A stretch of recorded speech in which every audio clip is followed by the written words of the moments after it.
اس کے بعد سورہ انعام شروع ہوتی ہے. اللہ بڑی شان کے ساتھ فرماتا ہے خلق السماوات والارض، ہم نے زمین اور آسمانوں کو پیدا کیا.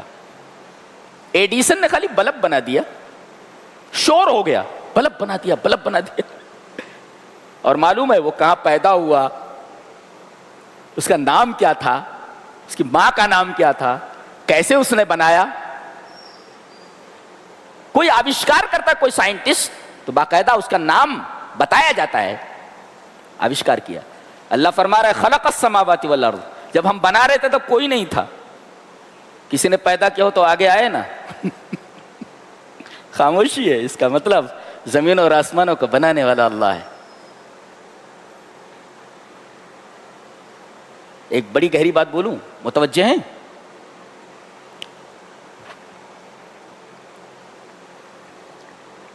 دروازہ بند ہے، 4-5 لوگ کمرے میں ہیں. اچانک دروازے کے اوپر نوک ہوتی ہے باہر سے، کھٹ کھٹ کھٹ کھٹ. اب یہاں جو 5 لوگ بیٹھے ہوئے ہیں، ایک بولتا ہے کہ وہ بکری ہے جو سینگ مار رہی ہے کس میں، دروازے پر، اس وجہ سے کھٹ کھٹ کی آواز آ رہی ہے. ایک بولتا ہے نا وہ نوکرانی ہوگی وہ کھٹ کھٹا رہی ہے. ایک بول رہا ہے نہیں وہ کتا منڈی مار رہا ہے. باہر سے آواز آ رہی ہے ابے کتا بکری اور بلی نہیں میں تیرا باپ ہوں. بولے کیا سمجھے آپ؟ دروازہ کھٹکھٹایا جا رہا ہے. کسی کو اختلاف ہے کہ دروازہ کوئی نہیں کھٹکھٹا رہا ہے؟ دروازہ کھٹکھٹانے میں اختلاف نہیں ہے، تعقل میں اختلاف نہیں ہے، تصور میں اختلاف ہے. ہے کون وہ باہر؟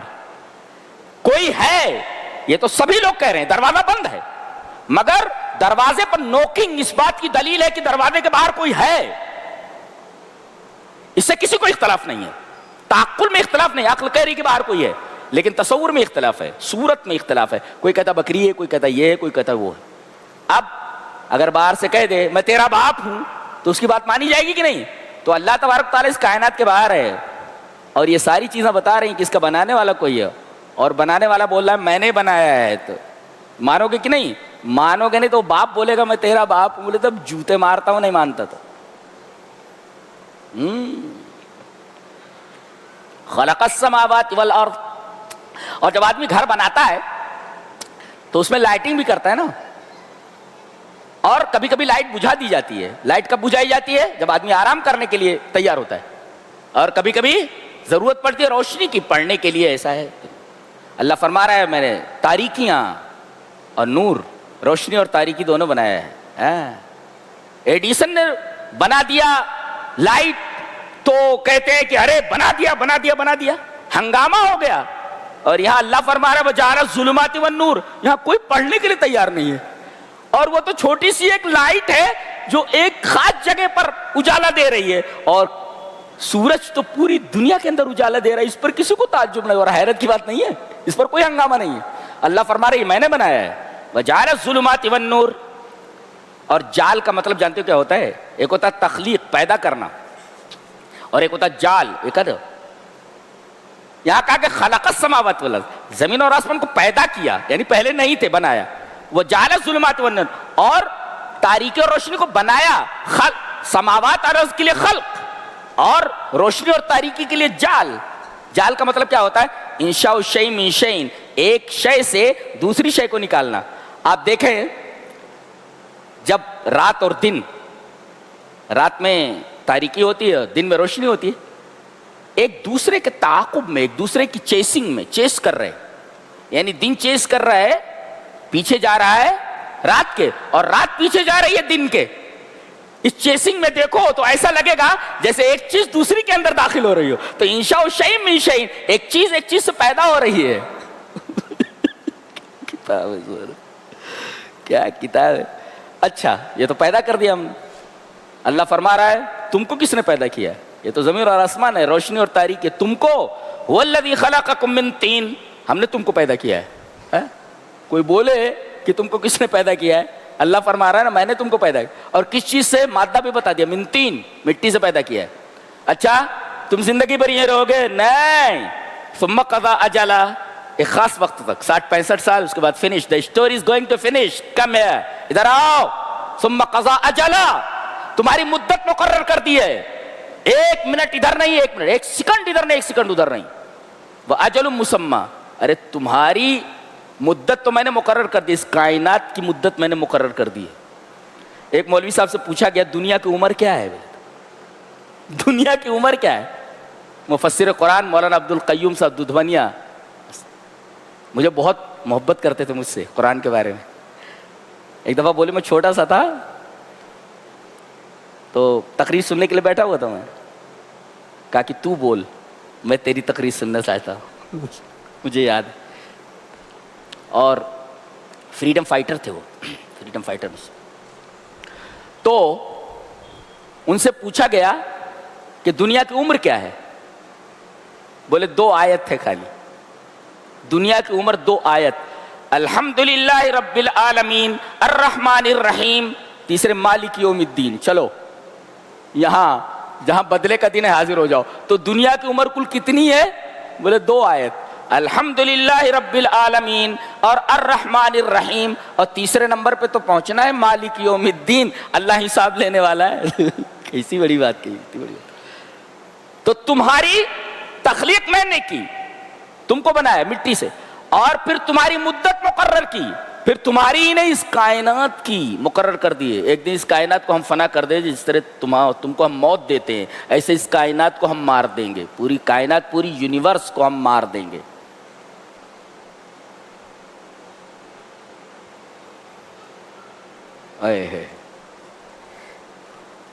ایک سوال کا جواب دیا جا رہا ہے، سوال کتنا احمقانہ ہے، بولے رسول بشر کیسے ہو سکتا ہے؟ بولے پھر کون ہونا چاہیے؟ بولے فرشتہ ہونا چاہیے۔ اچھا، تو فرشتہ اگر آ جائے تو 2 ہی صورتیں ہوں گی، یا تو اپنی اصلی شکل میں آ جائے، پھر ہارٹ اٹیک ہو جائے گا، مر جاؤ گے تم، فرشتے کو دیکھ لیے تو، اور اگر انسانی شکل میں آئے تو پھر وہی اعتراض ہو گئے تو اس انسان ہے۔ لہذا انسانوں کو تمہارے لیے رسول بنا کر کے بھیجا گیا ہے، انسان کو، اس لیے کہ اگر تمہارے کہنے کے مطابق کس کو بنایا جائے؟ پیغمبر رسول کس کو بنایا جائے؟ بولے فرشتے کو، تو اب 2 ہی شکلیں ہیں، یا تو فرشتہ اپنی شکل میں آ جائے، پھر پینٹ گیلی ہو جائے گی، پینٹ گیلی مر جاؤ گے تم، اور دوسرے اگر اب انسانی شکل میں آئے پھر وہی اعتراض ہوگا۔ اور چلو انسانی شکل میں آ گیا، وضو کی ضرورت پڑی، اب پانی نہیں ہے، تو کیا بولے گا؟ تم یہیں ٹھہرو، ایک قدم ایک بر اعظم میں رکھتا ہے ایک کانٹیننٹ کے اندر، دوسرا قدم دوسرے کانٹیننٹ کے اندر رکھتا ہے، سمندر وہاں ہے، میں وہاں سے وضو بنا کر کے آتا ہوں۔ ہاں، بولے تم ادھر سے وضو بنا کر کے آؤ گے؟ بولے میں تو فرشتہ ہوں نا، تو پھر اس کی اتباع کیسے ہوگی؟ تو وہی کہا گیا، جواب دیا گیا، بہت پیارا جواب ہے، قرآن حکیم کا جواب ہوتا ہے، وَقَالُوا لَوْلَا أُنزِلَ عَلَيْهِمْ مَلَكٌ، اللہ فرما رہا ہے وَلَوْ أَنزَلْنَا مَلَكًا لَقُضِيَ الْأَمْرُ ثُمَّ لَا يُنظَرُونَ وَلَوْ جَعَلْنَاهُ مَلَكًا لَجَعَلْنَاهُ رَجُلًا، اگر ہم پیغمبر بناتے تو ہم انسان کو پیغمبر بنائیں گے نا، فرشتوں کو کیسے بنائیں گے؟ وَلَا لَبَسْنَا عَلَيْهِمْ مَا يَلْبِسُونَ، پھر وہی التباس ہوگا، پھر وہی شبہ ہوگا۔ وَلَهُم مَا سَكَنَ فِي اللَّيْلِ وَالنَّهَارِ، دن میں کیا چیز رہ رہی ہے اور رات میں کیا چیز رہ رہی ہے؟ دن اور رات میں کیا فرق ہے؟ دن اور رات میں کیا فرق ہے؟ عباس محمود عقاد نے بہت اچھا لکھا ہے، وہ کہتا ہے کہ دن اور رات میں فرق یہ سمجھتا ہوں کہ دن میں آدمی گم ہو جاتا ہے، دن میں آدمی دنیا میں گم ہو جاتا ہے کائنات میں، اور رات میں کائنات اس میں گم ہو جاتی ہے۔ چھت کے اوپر جا کر کے دیکھو آپ، جیسے ایسا لگتا ہے جیسے پوری کائنات ایک آدمی میں آ گئی ہو، تو گویا کہ دن کے اندر حرکت ہو رہتی ہے اور رات کے اندر سکون ہوتا ہے۔ تو اللہ یہ فرما رہا ہے میں حرکتیں بھی دیکھ رہا ہوں، میں سکون بھی دیکھ رہا ہوں، میں حرکتوں کا بھی مالک ہوں اور سکون کا بھی مالک ہوں۔ کیا کتاب ہے، سبحان اللہ۔ پھر فرمایا گیا کہ کیا میں ایسے لوگوں کو اپنا معبود بنا لوں، ولی بنا لوں، جو کھاتا ہے کھلاتا نہیں؟ بتایا گیا جو کھاتا ہے وہ معبود نہیں ہو سکتا، جو کھلاتا ہے وہ معبود ہوتا ہے۔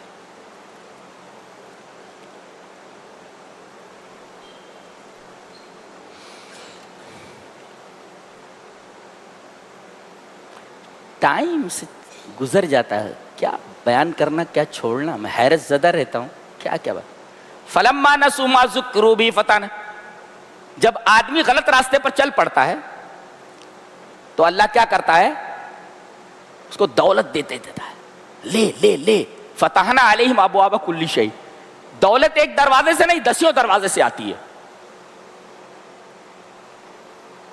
آدمی غلط راستے پر چل رہا ہے اور اسے دولت کے دروازے اس کے اوپر کھول دیے گئے ہیں. حتی اذا فرحوا بما اوتوا, جب اس پر مست ہو جاتا ہے تب پھر پکڑ آتی ہے اچانک. دیکھو ایک پنجرا ہے, اس میں ایک طوطا ہے. اب وہ گھر والا کیا کرتا ہے, اس میں لا کر کے مرچی رکھتا ہے, سیب رکھتا ہے, آم رکھتا ہے, اور طوطا اسے کھاتا رہتا ہے, اس لیے کہ وہ محبت سے دیتا ہے. وہ دیکھو بند ہے وہ. اور ایک ہے چوہے دانی, چوہے دانی کے اندر آم رکھ دیا جاتا ہے, مٹھائی رکھ دی جاتی ہے, اور پھر چوہا آتا, کھانے کی کتنی اچھی اچھی چیزیں, اور جیسے اندر گیا وہ دروازہ اس کا بند ہو جاتا ہے. تو دیکھو دونوں کے لیے پھل رکھے ہوئے ہیں, لیکن ایک کو خوشی سے دیا جا رہا ہے اور ایک کو ناراضگی کے ساتھ دیا جا رہا ہے. تو جو آدمی گناہ کرتا ہے اور اسے دولت کی ریل پیل عطا کی جا رہی ہے, سمجھو اس چوہے کی طرح جس کے لیے چوہے دانی لگا دی گئی ہے. اور پھر بچے کیا کرتے ہیں, وہیں پر نہیں مارتے اس کو, باہر لے جا کر کے دوڑا دوڑا کر مارتے. بہت برا برا مارتے, میں نے دیکھا ہے, بہت برا برا مارتے اس کو. چھوٹے بچے تو اور مارتے ہیں.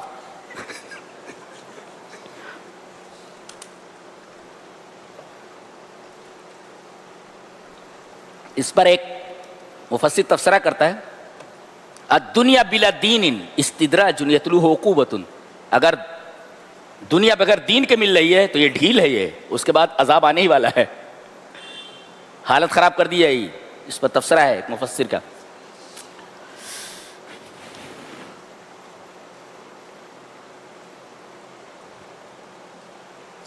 اس کے بعد 18 پیغمبروں کا نام بنام ذکر ہے, ڈائریکٹ نام ہے 18 پیغمبروں. اس کے بعد کہا گیا اگر یہ لوگ بھی شرک کرتے تو ہم ان کے سارے اعمال ضائع کر دیتے. پتہ یہ چلا شرک بہت خطرناک ہے, سارے اعمال ضائع کر دیتے. جب رسولوں کے اعمال ضائع ہو جائیں تو ہمارے عملوں کا کیا حال ہوگا, اندازہ لگائیے. ایک بات اور بہت اچھی کہی گئی یہاں پہ, الذین آمنوا ولم یلبسوا ایمانهم بظلم اولئک لهم الامن وهم مہتدون. کلما زاد ایمانک زاد امانک. آج آدمی, پوری دنیا کے لوگ امان کی تلاش میں, شانتی کی تلاش میں, پیس کی تلاش میں, اور کہاں کہاں پیس ڈھونڈ رہے ہیں, کہاں کہاں شانتی ڈھونڈ رہے ہیں, کہاں کہاں امان ڈھونڈ رہے ہیں. بتایا جا رہا امان یہاں ہے, ایمان میں ہے. کلما زاد ایمانک زاد امانک, جتنا تمہارا ایمان بڑھے گا اتنا تمہارا امان بڑھے گا. الذین آمنوا ولم یلبسوا ایمانهم بظلم اولئک لهم الامن, ایمان کے ساتھ امن کو ذکر کیا گیا ہے. اللہ. اس کے بعد یہ فرمایا گیا اگر کسی آدمی کو قرآن دیا جائے, کتاب دی جائے, اور یا شریعت دی جائے, اسلام دیا جائے, اور اس کی قدر نہ کرے تو اللہ دوسرے کو کھڑا کر دیتا ہے. چل, یہودیوں کو دی گئی تھی کتاب, قدر نہیں کی, مسلمانوں کو دے دی گئی کتاب. کسی نے بڑا اچھا لکھا ہے اس کو, فقط وکلنا بہا قوما لیسوا بہا, جی اس کے اوپر لکھا ہے ایک صاحب نے کہ الاسلام رداء لا یوضع علی الارض فإن نزعه قوم البسه اللہ آخرین. اسلام ایک ایسی چادر ہے جو زمین پر نہیں کبھی پڑتی ہے, زمین پر ہوتی ہی نہیں, وہ رکھی نہیں جاتی, بلکہ جیسے کسی نے اس کو اتارا اللہ اس چادر کو دوسرے کو پہنا دیتا, زمین پر گرتی ہی نہیں بولتے. تو اسلام, الاسلام الرداء لا یوضع علی الارض, اسلام ایسی چادر ہے جسے اللہ زمین پر نہیں گرنے دیتا. ایک آدمی اگر اس کے اپنے اوپر سے اتار دیتا ہے تو اللہ اسے زمین پر نہیں گرنے دیتا, دوسرے کو وہ چادر اڑا دیتا ہے. یہ اسلام کی خصوصیت ہے. اس کے بعد ایک سوال ہے کہ اللہ تبارک و تعالیٰ دکھائی کیوں نہیں دیتا؟ بولے دکھائی نہیں دیتا تو موجود نہیں ہے. ارے تمہاری روح زندگی پر تمہارے ساتھ رہتی ہے, دیکھا تم نے کہاں ہے وہ کیسی ہے. تو بہت ساری چیزیں ایسی ہیں, گریوٹی, یہ پوری کائنات گریوٹی کے اوپر رکی ہوئی ہے. گریوٹی آپ نے دیکھا ہے, گریوٹی ایک سائنٹیفک فیکٹ ہے ایک سائنسی حقیقت ہے. گریوٹی آپ نے دیکھا ہے؟ نہیں. کرنٹ آپ نے دیکھا ہے؟ کرنٹ کیسا ہوتا ہے معلوم نہیں. تو بہت ساری چیزیں ایسے جو دکھائی نہیں، غیر مدرک ہیں، دکھائی نہیں دیتی. تو غیر مدرک ہونے کی وجہ سے غیر موجود تھوڑی ہوتا ہے. لازم نہیں آتا کہ چیز غیر مدرک ہو تو غیر موجود بھی ہو. یعنی اگر اس کو دیکھا نہ جا سکے تو عدم رؤیت عدم وجود کو مستلزم نہیں ہے کہ آدمی دیکھ نہیں رہا ہے تو وہ چیز موجود نہیں ہے. تو اللہ لطیف ہے، لطافت کی وجہ سے وہ سمجھ میں نہیں آ رہا ہے، نہیں دکھائی دے رہا ہے. اور تمہاری آنکھوں کے اندر وہ طاقت نہیں رکھی گئی تم اس کے دیکھ سکو، لہذا تم اللہ کو نہیں دیکھ سکتے. اس کے بعد اللہ کے ایک ہونے پر شاندار دلیل خطابی دی گئی، اس کو دلیل خطابی بولتے ہیں. وَجَعَلُوا لِلَّهِ شُرَكَاءَ الْجِنَّ وَخَلَقَهُمْ. اللہ فرما رہا ہے انہوں نے جنوں کو اللہ کا شریک بنا لیا ہے جبکہ اللہ نے ان کو پیدا کیا ہے. اور ایک بچہ بھی جانتا ہے کہ نوکر اور آقا دونوں برابر نہیں ہو سکتے، ایک دوسرے کے شریک نہیں ہو سکتے. نوکر نوکر ہے، آقا آقا ہے. تو جن جو ہے وہ مخلوق ہے، اللہ خالق ہے. تو خالق کے ساتھ مخلوق کیسے شریک ہو سکتی ہے؟ دیکھیے شرکت کا کیسا رد کیا گیا. وَجَعَلُوا لِلَّهِ شُرَكَاءَ الْجِنِّ، جنوں کو اللہ کا شریک بنا لیا ہے. وَخَلَقَهُمْ، جبکہ اللہ نے ان کو پیدا کیا ہے. اللہ خالق ہے، مخلوق ہے. مخلوق کیسے شریک ہو سکتی ہے خالق کے ساتھ؟ اللہ. اس کے بعد آخری آیت کے اندر یہ فرمایا کہ وَنُقَلِّبُ أَفْئِدَتَهُمْ وَأَبْصَارَهُم، ہم ان کی آنکھیں، ان کا دل، یہ سب کچھ پلٹ دیتے ہیں. کب؟ ایک مفسر نے اس وقت تفسیرہ کیا بڑا، من اُرِزَ عَلَيْهِ حَقٌّ فَرَدَّهُ وَلَمْ يَقْبَلْهُ عُوقِبَ بِفَسَادِ عَقْلِهِ وَقَلْبِهِ وَرَائِهِ. اگر کسی کے اوپر حق پیش کیا جائے اور وہ سنی انسنی کر دے، اسے قبول نہ کرے، رد کر دے، تو اسے سزا کیا دی جاتی ہے کہ اس کی عقل خراب ہو جاتی ہے، اس کا دل خراب ہو جاتا ہے، اس کی رائے خراب ہو جاتی ہے. اللہ تبارک و تعالی ہمیں اچھی سمجھ اور نیک عمل کی توفیق عطا فرمائے. وآخر دعوانا الحمدللہ رب العالمین.